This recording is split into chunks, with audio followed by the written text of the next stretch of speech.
पग पर है संग तुम्हारे। अन्नदाता लहू किसानों का बन के पसीना सींचता है धरती का सीना। मेहनत का तेरी हक दिलवाने, नई तकनीक नई खोज बताने। पशुधन को गुणवान बनाना, पौध सुरक्षा को सिखलाना, खेती के सब गुर समझाने, भारत का सरताज बनाने। आठों पहर है संग तुम्हारे। अन्नदाता अन्नदाता। सुप्रभात। सूरज की पहली किरण और पक्षियों की कलरव ध्वनियों के साथ मैं साइमा आप सभी दर्शकों का अन्नदाता कार्यक्रम में स्वागत करती हूं। चलिए सबसे पहले देखते हैं क्या है विशेष आपके लिए आज के कार्यक्रम में। सिंचित दशा में समय से बुआई हेतु गेहूं की उन्नतशील प्रजातियां एवं बुआई तकनीक।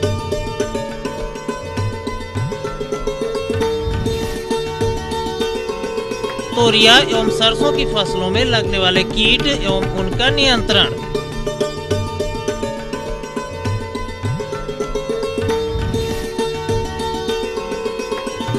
शरदकालीन गन्ने के साथ उगाई गई अंतर्वर्ती फसलों में शस्य प्रबंधन कार्य।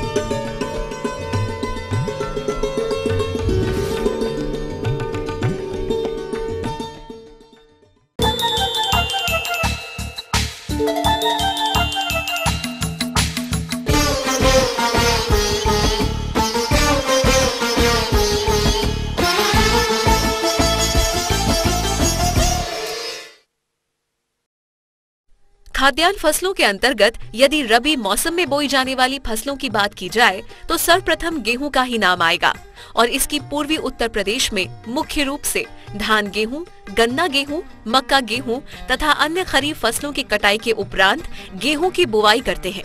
लेकिन प्रति हेक्टेयर उत्पादकता की बात की जाए तो हम कुछ राज्यों से काफी पीछे हैं और कम गेहूं उत्पादन के कारणों पर गौर करें तो पाएंगे कि हमारे किसान भाई गेहूं उत्पादन की सही तकनीकों को नहीं अपनाते। इसमें किसान भाई भूमि की तैयारी से लेकर बीज बुवाई तक बहुत सी कमियां करते हैं, जैसे कि बीजों का गलत चुनाव, असंतुलित उर्वरकों का प्रयोग, विलंब से बुवाई, जिसके परिणाम स्वरूप यह होता है कि खेत में बीज का कम जमाव, खरपतवारों की अधिकता एवं कमजोर पौध संख्या देखी जाती है। अंततः किसान भाइयों को वो उत्पादन नहीं मिलता है। अतः गेहूं की उन्नतशील बुवाई किस प्रकार करें जिससे उत्पादन को अधिक से अधिक बढ़ाया जा सके। तो किसान भाइयों, गेहूं की सही उन्नत बुवाई विधि पर जानकारी दे रहे हैं कृषि विज्ञान केंद्र वाराणसी के डॉक्टर अंगद कुमार। आप किसान भाई, आप धान की कटाई कर लिए होंगे और खेत का पलेवा कर लिए होंगे। पलेवा करने के बाद आप इसकी जुताई करेंगे, मिट्टी 2-3 हैरो चला करके, और लास्ट में अगर उसे इस समय रोटावेटर चल रहा है, आखिरी आप रोटावेटर से जुताई करेंगे तो आपकी मिट्टी भुरभुरी हो जाएगी। यदि किसान भाई को धान की कटाई के बाद धान में ठूंठ रहते हैं तो उसमें 15-20 किलोग्राम पर हेक्टेयर से अगर आप उसमें जुताई के बाद यूरिया का छिड़काव कर देंगे तो रोटावेटर से जुताई करेंगे तो जो आपका गेहूं पीला होता है वो पीला आपको नहीं दिखाई देगा। अब आपको खाद के बारे में मैं बताता हूं। 60 कुंटल पर हेक्टेयर आप सड़ी हुई गोबर की खाद की मात्रा देंगे। इसके अतिरिक्त सामान्य दशा में उर्वरकों की मात्रा इस प्रकार है: 150 किलोग्राम नाइट्रोजन, 60 किलोग्राम फास्फोरस एवं 40 किलोग्राम पोटाश प्रति हेक्टेयर आवश्यक है। नाइट्रोजन की आधी मात्रा, फास्फोरस एवं पोटाश की पूरी मात्रा बेसल ड्रेसिंग के रूप में बुआई के समय ही देना चाहिए। शेष आधी नाइट्रोजन की मात्रा का आधा भाग पहली सिंचाई पर एवं शेष आधा भाग बाली आने से पूर्व टॉप ड्रेसिंग के रूप में फसल को देना चाहिए। धान गेहूं फसल चक्र वाले खेत में 20 से 25 किलोग्राम जिंक सल्फेट प्रति हेक्टेयर की दर से आखिरी जुताई के समय खेत में अवश्य मिला दें। तो सबसे पहले किसान भाइयों को मैं बताता हूं कि इसके लिए कुछ वैरायटियां का चुनाव करेंगे। कुछ प्रजातियां जैसे यहाँ पे बनारस में PVW 343, DVW 17, PVW 550,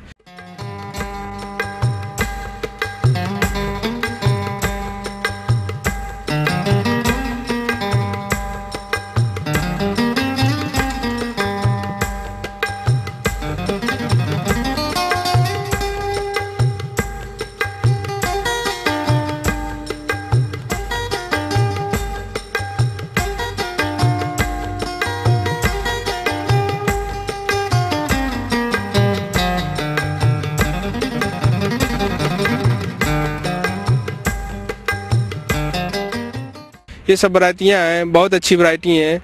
समय से बुआई करेंगे तो इसकी पैदावार आपको लगभग 60 से 65 क्विंटल पर हेक्टेयर आपको मिलेगा।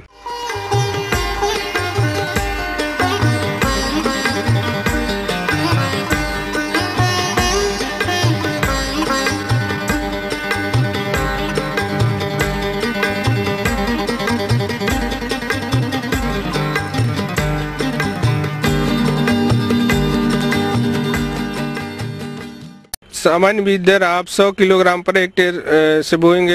यदि आप लाइन सोइंग करते हैं तो उससे बीज की मात्रा कम हो जाएगी, लगभग 80 से 90 किलोग्राम पर हेक्टेयर लगेगा।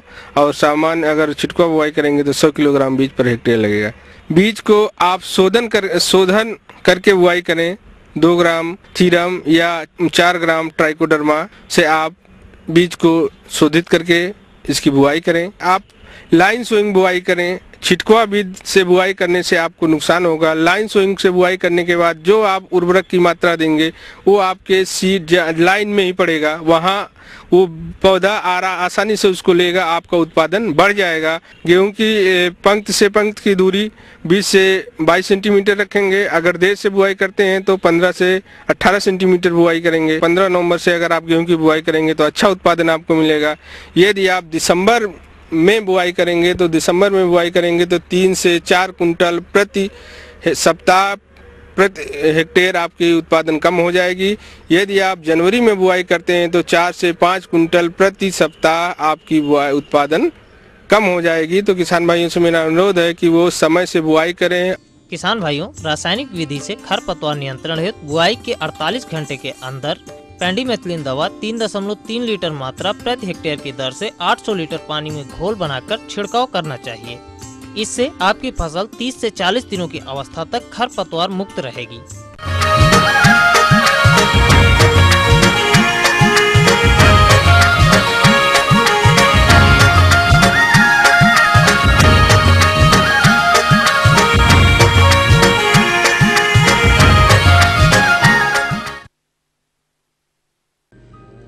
खरीफ एवं रबी फसलों के बीच खाली समय में कम अवधि की तिलहनी फसल तोरिया की खेती अपने राज्य में व्यापक पैमाने पर की जाती है। बोई गई यह तोरिया की फसल इस समय फूल बनने की अवस्था पर खेतों में खड़ी है और इस समय इसमें विनाशकारी कीटों का आक्रमण होता है, जिनके नियंत्रण की सही जानकारी हमारे ज्यादातर किसान भाइयों को नहीं होती।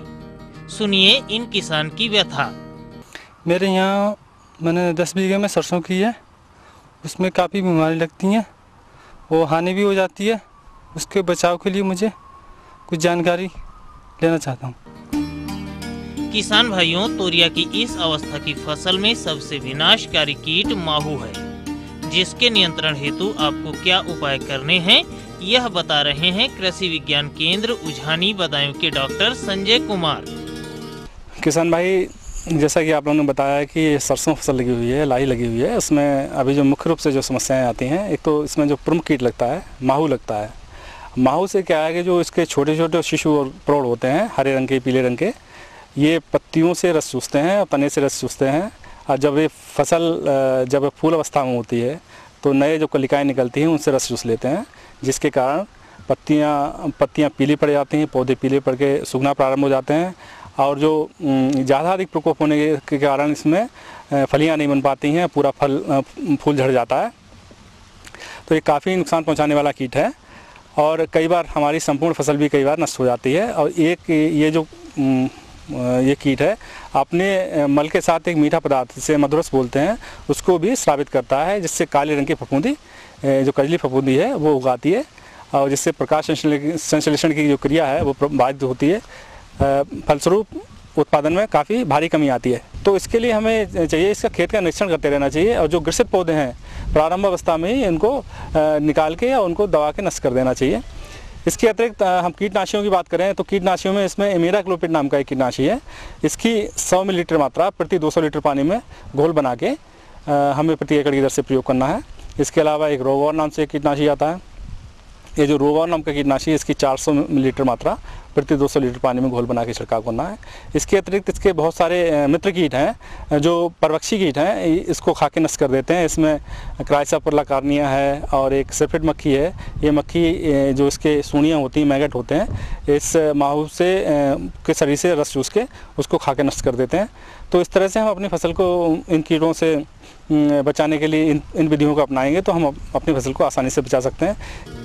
हमारे जिन किसान भाइयों ने समय से सरसों की बुआई कर रखी है, उनकी फसल 30 से 40 दिनों की प्रारंभिक अवस्था पर होगी और इसमें इस अवस्था पर लगने वाले पेंटेड बग एवं आरा मक्खी कीट नियंत्रण उपायों की जानकारी लीजिए डॉक्टर संजय कुमार से। सरसों फसल में नुकसान पहुंचाने वाला दूसरा जो प्रमुख कीट है, इसे चितकबरा बग के नाम से जानते हैं। ये काले रंग का बग होता है और इस पे लाल रंग के धब्बे भी पाए जाते हैं। तो इसके जो शिशु और प्रौढ़ होते हैं, पत्तियों से रस चूसते हैं, तने से रस चूसते हैं और जिस फलस्वरूप क्या होता है कि पत्तियां का पूर्ण विकास नहीं हो पाता, पौधे मुरझा के सूखना प्रारंभ कर देते हैं। तो इससे उत्पादन में काफ़ी अधिक कमी आती है। इस कीट के प्रबंधन के लिए जो बहुत सारे कीटनाशी आते हैं, इनमें से इंडोक्साकार्ब के नाम से जानते हैं। इसकी 500 मिलीलीटर मात्रा प्रति हेक्टेयर की दर से 500 लीटर पानी में घोल बना के छिड़काव करेंगे तो इस कीट से हम आसानी से फसल को बचा सकते हैं। साथ ही एक अन्य कीट इसमें लगता है जिसे आरा मक्खी के नाम से जानते हैं, मस्टर्ड साफ्लाई के नाम से जानते हैं। ये कीट प्रारंभिक अवस्था में जो फसल हमारी 1 महीने की होती है तो उसमें अपने अंडे दे देती है और सूढ़ियाँ जो होती हैं पत्तियों में छेद करके संपूर्ण पौधे को जो नया जमा होता है पौधे खा के नष्ट कर देती हैं। उस समय जमाव काफ़ी प्रभावित होने के कारण खेत में रिक्त स्थान बन जाते हैं। अब पूरी प्रति हेक्टेयर जो पौधे बनने चाहिए वो नहीं बन पाते हैं। इससे उत्पादन में हमें काफ़ी भारी कमी आती है। इसके लिए भी हम जो कीटनाशी की संतुति करते हैं, थियोडीकार्ब के नाम से जानते हैं, नोवाल्यूरॉन के नाम से जानते हैं, इसकी 1 लीटर मात्रा प्रति हेक्टेयर दर से प्रयोग करेंगे तो हम अपनी फसल को इन सभी कीटों से बचा सकते हैं। मधुमक्खियाँ पहले काफ़ी अधिक मात्रा में वातावरण में पाई जाती थी, जिससे परागण क्रिया अपने आप स्वतः ही होती रहती थी। लेकिन अब कुछ मधुमक्खी पालन अगर किसी किसान भाई के सरसों या लाई खेत में मधुमक्खियों के डब्बे रखते हैं तो किसानों में भ्रांतियाँ होने के कारण उनको डिब्बों को नहीं रखने देते हैं या उनको नष्ट कर देते हैं। किसान भाई इस बात का बिल्कुल विशेष ध्यान रखें कि अगर मधुमक्खी के डिब्बे खेत के आसपास रखे हैं तो हमारे उत्पादन में वृद्धि होगी, क्योंकि परागण क्रिया संपूर्ण होने से हमारी गुणवत्ता भी बढ़ेगी, साथ में ही उत्पादन में भी वृद्धि होगी। तो इस बात का विशेष रूप से ध्यान रखना है किसान भाइयों को। कार्यक्रम में लेंगे एक छोटा सा कॉमर्शियल ब्रेक, जल्द लौटेंगे कुछ और जानकारियों के साथ।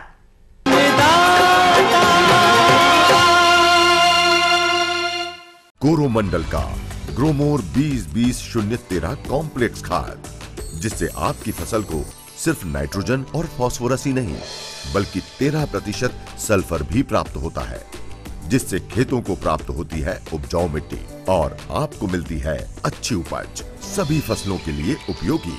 स्वयं एग्रो पेश करते हैं विदेशी तकनीक से बना special steel temper blade, Bharat का एकमात्र डीजल और समय की बचत करने वाला स्वयं रोटावेटर। कोरोमंडल का ग्रोमोर 20-20-013 कॉम्प्लेक्स खाद, जिससे आपकी फसल को सिर्फ नाइट्रोजन और फास्फोरस ही नहीं बल्कि 13% सल्फर भी प्राप्त होता है, जिससे खेतों को प्राप्त होती है उपजाऊ मिट्टी और आपको मिलती है अच्छी उपज, सभी फसलों के लिए उपयोगी।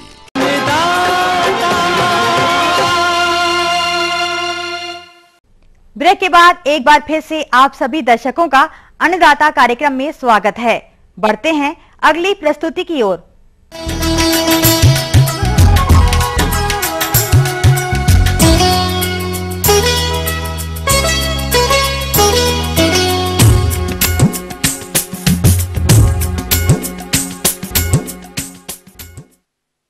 गन्ना प्रदेश की एक प्रमुख व्यावसायिक फसल है, जिसकी खेती यहाँ पर बड़े पैमाने पर की जाती है और हमारे बहुत से किसान भाइयों ने शरतकालीन गन्ने की बुआई सितंबर या अक्टूबर माह में की होगी। हमारे बहुत से किसान भाई शरतकालीन फसल के साथ साथ सहफसली के रूप में विभिन्न प्रकार की फसलें लेकर अतिरिक्त आय लेते हैं। उन्हीं किसानों में से एक हैं ग्राम बुदकली, जिला मुजफ्फरनगर के एक प्रगतिशील किसान ओंकार त्यागी, जो गन्ने की सहफसली खेती करते हैं। तो वे इन फसलों का प्रबंधन कैसे करते हैं, आइए जानते हैं उन्हीं से। हमने शरदकालीन गन्ने की बुआई की थी और हम पहले परंपरा तरीके से जो पहले हमारी परंपरा थी बुजुर्गों की, उसी तरीके से हम गन्ने की बुआई कर रहे थे। 2 फुट के करीब लाइन से लाइन की दूरी थी और उसी में हम गन्ने की बुआई कर रहे थे। उसमें हमने देखा कि उसमें 50 से 60% जो है गन्ने का ब्यांत मर जाता है। तो हमने फिर वैज्ञानिकों से संपर्क कराया, वैज्ञानिकों ने हमें बताया कि भाई इसकी दूरी बढ़ाओ। हमने उससे पहले 4 फीट पर दूरी इसकी बढ़ाई, तो उसमें जो है कुछ कम परसेंटेज हुई गन्ने के मरने की। फिर उसके बावजूद हमने अब की बार पिछले 2 सालों से हम 11-12 फीट पे लाइन से लाइन की दूरी कर रहे हैं, उसमें हम सह फसली ले रहे हैं। अभी हमने अक्टूबर में सोइंग की थी 5 अक्टूबर को। 5 अक्टूबर के बाद 1 महीना आज पूरा हो गया, उसमें टिलिंग भी शुरू होगी और गन्ने का जो ब्यांत है वो शुरू हो गया है, गन्ना जम गया पूरा। उसमें हमने सह फसली ली, सह फसली में हमने लहसुन लगाई, चना लगाया और आलू लगाया। हमारी लहसुन भी जो है जम के वो तैयार होगी, चना भी हमारा तैयार है और आलू भी हमारा जर्मिनेशन की ओर है, हमारा आलू भी। और गन्ना तो ट्रिलिंग शुरू होगी हमारी गन्ने की, 2-2 फुट की करीब इसकी हाइट हो गई है, इसमें ट्रिलिंग शुरू होगी बढ़िया। पौधे से पौधे की डिस्टेंस जो थी वो 2 फुट थी और 2 फुट के बाद हम ये देख रहे 2 साल से कि इसमें ट्रिलिंग इतनी हो जाती है कि वो 2 फुट का जो गैप है वो बिल्कुल पूरा का पूरा भर जाता है हमारा। अब तक एक सिंचाई हो पाई इसकी, मतलब जब भी बहुत ज़्यादा खुश्की हो तो ही पानी देना, वरना पानी नहीं देना। जितना कम पानी दोगे उतनी इसकी ब्यांत ज़्यादा अच्छा रहेगा। अब हमारा 2 फुट का गन्ना जो है तैयार होगा, 4-4 पत्ते इसने ले लिए। या अब इसमें हम जीवामृत का स्प्रे करेंगे, उसमें 10 किलो गाय का पेशाब और 10 किलो गोबर और 1 किलो गुड़ और 1 किलो बेसन। उसके बाद हम इसमें इसकी स्प्रे करेंगे। स्प्रे करने के बाद इसमें हमें कुछ नहीं करना, उतना कीड़ा आएगा इसमें ना कुछ आएगा। चने की हम ऊपर से तुड़ाई हमने शुरू कर दी, चना हमारा जम गया ताकि टिलिंग इसमें शुरू हो जाए, इसकी ब्रांच फूट जाएगी, ब्रांच फूट जाएगी तो फल हमारा अधिक से अधिक आएगा। अब हम इसमें 1-1.5 महीने के बाद जब ये और बड़ा हो जाएगा, थोड़ी थोड़ी मिट्टी डलवा देंगे, जो खरपतवार होगी वो उसके नीचे दब के उसका जीवाश्म बन जाएगा। निराई गुड़ाई की इसमें कोई आवश्यकता नहीं, इसमें हम थोड़ी थोड़ी मिट्टी डालते रहेंगे, जो हमारा खरपतवार होगा वो इसमें नीचे दब के वो खरपतवार भी खत्म हो जाएगा और जो नीचे दबेगा, नीचे दबने के बाद उसका जीवाश्म पदार्थ बन जाएगा। नाइट्रोजन के लिए हमें ये करना है, इसमें बीच बीच में जीवामृत का स्प्रे करते रहें। जीवामृत इसमें हम बराबर देते रहेंगे, जब भी हम पानी देंगे तभी हम इसमें जीवामृत देंगे। इस तरह से देख रेख करने के बाद जब ये हमारी खूब बड़ी हो जाएगी, इसमें फिर हम उसके बाद जब ये हमारा सब फसल कट जाएगी, लहसुन है, गन्ना, ये क्या नाम, चना है और आपका आलू है, ये कट जाएगी, उसके बाद हम इसमें अरबी लगाएंगे। गन्ना बीच बीच में हमारा होता रहेगा और लगभग एक गन्ने का जो वजन है वो करीब 2 किलो से लेकर 5 किलो तक गन्ने का वजन होगा। इसमें पैदावार हमें होने की संभावना 60 से 70 के बीच में हमें पैदावार होने की संभावना है इसमें, कुंटल 1 बीघे में। बीच में हमारा जो बोनस है, जो बेनिफिट है हमें, वो बीच की फसल का है सबसे बड़ा।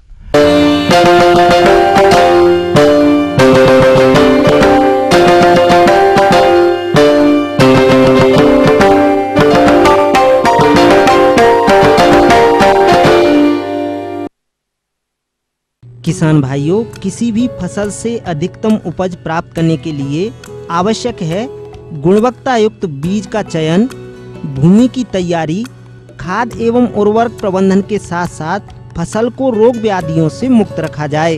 तो किसान भाइयों, आज हम आपको बताएंगे रोगों से बचाव हेतु जैव फफूंदनाशी ट्राइकोडर्मा विरिडी व सीडोमोनास के प्रयोग के बारे में। तो किसान भाइयों, इसका प्रयोग कब, कैसे व कितनी मात्रा में करें तथा इसके क्या लाभ हैं, आइए जानते हैं कृषि महाविद्यालय बिलासपुर के वैज्ञानिक डॉक्टर RKS तिवारी से। ये जैविक जो रोगनाशी है, मतलब जीव है, इसमें बैक्टीरिया है, फंजाई है और ये इसका काम यही है, 2 तरह से काम करता है। असल पे ये हमारी जो प्रयोगशाला है ये स्टेट बायो कंट्रोल लेबोरेटरी है। तो यहाँ पे हम अभी ट्राइकोडर्मा सीडोमोनास, ये 2 जो बायोपेस्टिसाइड है जैव रोगनाशी, उनका निर्माण कर रहे हैं और ये हम किसानों को दे रहे हैं। ये काम ये करता है ये कि एक तो जो बीमारियां हैं, खासकर जो भूमि जनित बीमारियां हैं, उनके लिए बहुत लाभप्रद हैं, ये काफ़ी उपयोगी हैं। तो उनके लिए हम भूमि उपचार और बीज उपचार के माध्यम से ये किसानों को हम दे रहे हैं। तो जो भी फसलें हैं लगभग सभी प्रकार की, चना है, सरसों है, दलहनी फसलें हैं, धान की फसल है, सब्जियां हैं, सब में इनका उपयोग। भूमि उपचार के लिए हम क्या करते हैं, इसमें या तो गोबर के खाद में या वर्मी कंपोस्ट में हम इसको तैयार करते हैं, या एक टैल्क पाउडर आता है उसमें तैयार करते हैं। और तैयार करने के बाद इसको प्रति हेक्टेयर इसकी जो मात्रा है वो 25 किलो है। और किसान भाइयों के लिए हम ये भी सुझाव देते हैं कि अगर वो 25 किलो नहीं डाल सकते तो इसको कम ले लें। ये 100 किलो गोबर के खाद में 1 किलो इसको मिला के और 15-20 दिन रख दें, और उसके बाद फिर वो 100 किलो गोबर खाद को लगभग आधा एकड़ में सींच दें, तो 1 एकड़ में लगभग 2 क्विंटल गोबर खाद चली जाएगी, ये वर्मी कंपोस्ट। ये जब अंदर जाएगा तो ये जितने भी फफूंद हैं जो जड़ों में बीमारियां फैलाते हैं, जैसे अब आलू की बात करें तो इसमें एक लेड ब्लाइट बीमारी आती है, फाइटोप्थोरा, उसको ये रोकेगा। चने में उकठा रोग आता है, जड़ सड़न, तना सड़न रोग आते हैं, और इसी तरह गेहूं में भी आते हैं रोग, अरहर में आते हैं, मूंगफली में आते हैं। ये जितने रोग हैं जो ज़मीन में इनके रोगाणु रहते हैं उसके ऊपर ये अटैक करता है और उसको नियंत्रित करता है और बीमारी कम लगती है। दूसरा साथ साथ ये भी देखा कि जहाँ पे हम इसको उपचार करते हैं वहाँ पे पौधे की बढ़वार भी अच्छी होती है, तो कहीं ना कहीं ये एक जैविक खाद के रूप में भी काम करता है। ये पौधे की ग्रोथ को भी प्रमोट करता है और पौधों में एक जो रेजिस्टेंस है, एक प्रतिरोधक क्षमता जो है वो डेवलप होती है। अगर हमें बीज उपचार करना है तो इसकी मात्रा लगभग 10 ग्राम 1 किलोग्राम बीज के हिसाब से है, और इसको हम पाउडर में भी बना रहे हैं, लिक्विड में भी बना रहे हैं, क्योंकि जो लिक्विड का उपयोग है उसको हम छिड़काव के रूप में भी कर सकते हैं। जो नर्सरी है, जो सब्जियों की फसल है, उसमें ट्राइकोडर्मा स्यूडोमोनास को 10 मिलीलीटर 1 लीटर पानी के हिसाब से घोल के और इसको हम छिड़काव भी कर सकते हैं। जो बीमारियां हैं जो ऊपर पत्तियों में आती हैं उससे भी मदद मिलेगी। वर्तमान में इसका जो रेट रखा है वो FYM और टैल्क में जो पाउडर फॉर्म में है उसको 150 रुपये किलो रखा है, और जो लिक्विड में हम दे रहे हैं उसको 130 रुपये किलो रखा है। ये सब में उपयोगी है, चाहे वो बीज वाली फसल हो, चाहे सब्जी वाली फसल हो, चाहे फूल वाली हो। यहाँ पे रुकेंगे एक और कॉमर्शियल ब्रेक के लिए। आगे का रोचक अंश कर रहा है आपका इंतजार, बने रहिए मेरे साथ।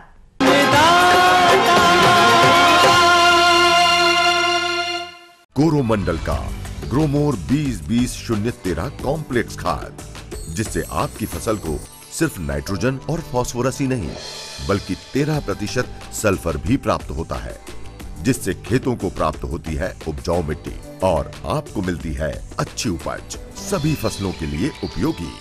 रात 9 बजे सबकी नजर टिकी होती है न्यूज एट 9 PM पर, दिन भर की खबरों का अपडेट। कोरोमंडल का ग्रोमोर 20-20-013 कॉम्प्लेक्स खाद, जिससे आपकी फसल को सिर्फ नाइट्रोजन और फास्फोरस ही नहीं बल्कि 13% सल्फर भी प्राप्त होता है, जिससे खेतों को प्राप्त होती है उपजाऊ मिट्टी और आपको मिलती है अच्छी उपज, सभी फसलों के लिए उपयोगी।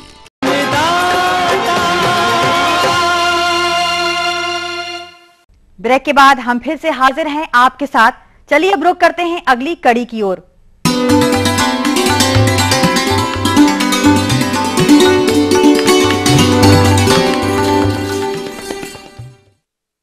अन्नदाता हेल्पलाइन निःशुल्क फोन संपर्क सेवा के माध्यम से पूछे गए प्रश्नों में से चयनित प्रश्न और उनका जवाब इस प्रकार है। निःशुल्क अन्नदाता हेल्पलाइन में आज जो प्रश्न शामिल किया गया है उसे पूछा है चढ़रऊ ललितपुर से भास्कर प्रजापति। आप बैकयार्ड मुर्गी नस्ल कड़कनाथ के पालन पर जानकारी चाहते हैं, तो इसके लिए देखिए कार्यक्रम की यह प्रस्तुति। यहाँ पे हमारे पास में मुर्गी पालन की एक प्रदर्शन इकाई है, जिसके माध्यम से हम क्षेत्रीय मुर्गी पालकों को व्यवसायिक मुर्गी पालन के लिए प्रशिक्षित करते हैं और उनको मुर्गी पालन कराने के लिए हम चूजे उपलब्ध कराते हैं।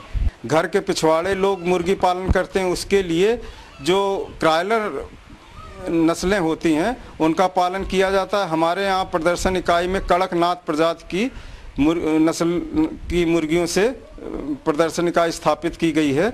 यहाँ पे कड़कनाथ नस्ल की विशेषता ये है कि ये मध्य प्रदेश के झाबुआ ज़िले में पाई जाती है, वहाँ के जंगलों में ये नस्ल पाई जाती है और इसके जो मुर्गे होते हैं उनका पूरा शरीर का रंग काला होता है, नखून, चोंच, कलगी ये सब काली होती है। इनके अंडे का वजन 40 से 45 ग्राम होता है। उनसे बच्चे पैदा करा के हम 20-20 चूजे मुर्गी पालकों को उपलब्ध करा रहे हैं। आवास में प्रत्येक मुर्गी के लिए 2 वर्ग फुट स्थान की आवश्यकता होती है।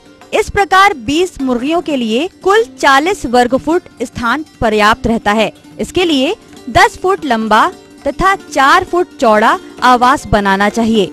आवास की ऊंचाई 4 से 5 फुट होनी चाहिए तथा हवा एवं प्रकाश के लिए लगाई जाने वाली जालियां जमीन से 2 फुट की ऊंचाई पर लगानी चाहिए। शरद ऋतु मुर्गी पालन के लिए बहुत अच्छी होती है, लेकिन शरद ऋतु में ज़्यादा जब शीतलहर का प्रकोप हो तब हम इसके शाम को पर्दे की व्यवस्था अवश्य कर दें और प्रकाश की व्यवस्था अवश्य रखें, क्योंकि अंडा देने वाली मुर्गियों के लिए प्रकाश 16 से 17 घंटे आवश्यक होता है। मुर्गी पालन में दाने की जो बना बनाया हमें विभिन्न अवस्थाओं के लिए अलग अलग रूप में मिलता है और पानी का विशेष प्रबंधन करना चाहिए। अगर डीप लीटर सिस्टम में हम मुर्गी पालन कर रहे हैं तो फर्श में चूना और कॉपर सल्फेट जरूर डाल देना चाहिए, जिससे कि नमी न रहे और जो भी बदबू गंदगी वो न रहे और कॉपर सल्फेट की वजह से किसी भी प्रकार की फंगस का वहाँ पे प्रकोप न होने पाए। जितना भी आरामदायक शांत एकांत वातावरण मुर्गियों के लिए हम देंगे उतना ही मुर्गी हमें अच्छा उत्पादन देंगी, उनका स्वास्थ्य अच्छा रहेगा।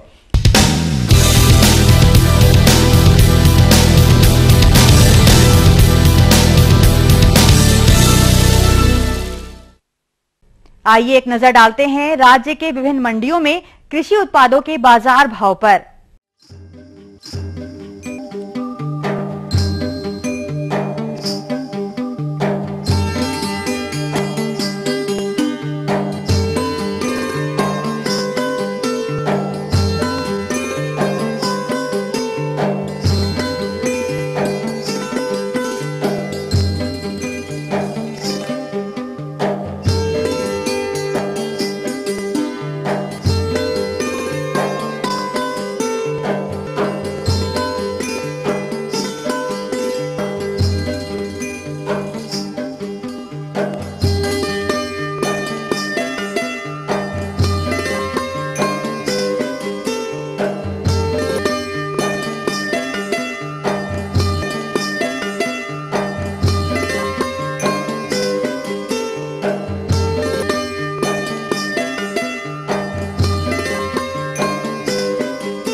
हम ये उम्मीद करते हैं कि आज का कार्यक्रम आप सभी दर्शकों के लिए उपयोगी रहा होगा।